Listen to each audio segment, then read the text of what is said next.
Hii Gachagua ako Meru, hii ni siku ya pili. Na aliongea sana jana. Na mshukuru ni kiongozi.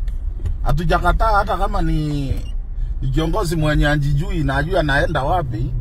Nataka kumwambia Gachagua, watu wa Meru wamesema hivi: kama unajiamini uko na watu, wacha kufunga highway. Unaenda unafanyia mkutano wako katikati ya lami. Magari ile inatembea inaenda Nairobi, iwezi enda. Ile inarundi Meru, iwezi rundi. Yani unafunga jamu. Watu wanakuja kuona ni nini iko na shinda kwa jamu.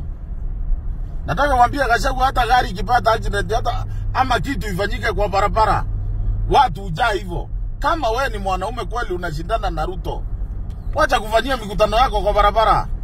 Wacha kufunga barabara kuingia sokoni. Magari ile imepakiwa ikae kama yako. Fanya mkutano kama Makarena ile wanafanyanga mkutano. Unaenda kando ya barabara unafanya mkutano yako. Hapo ndio tutakutambua. Lakini nashukuru rais, nashukuru President William Ruto kwa kutokunjibu Gachagua tena. Ruto alizaa gundua hakuna kitu kama Gachagua. Na niambie wafuasi wale watu wanasupporti mheshimiwa rais, saa hii Kalonzo akikivyake, Matiang'i yako kivyake, Gachagua kako huko Meru kanapiga mdomo huko. Yani hata hawajui ni nini, hawajui agenda ni nini. Sasa watu wa Meru wanauliza, Gachagua alienda Meru kuwaelezea, kuambia tu Ruto must go. Hiyo ndio kitu Gachagua anafikiria. Ruto must go. Gachagua ujui wa Meru wako na miraa, wanatafutia market.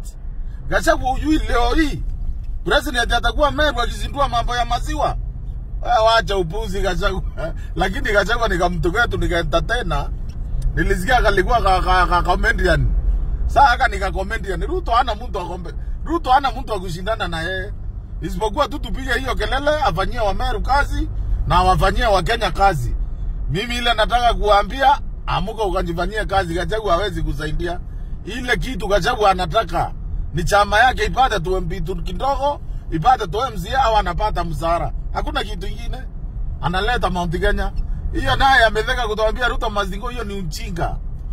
Hata hakuna kitu inatustua hapo Ruto must go. Hiyo hata hakuna kitu hapo, asanteni.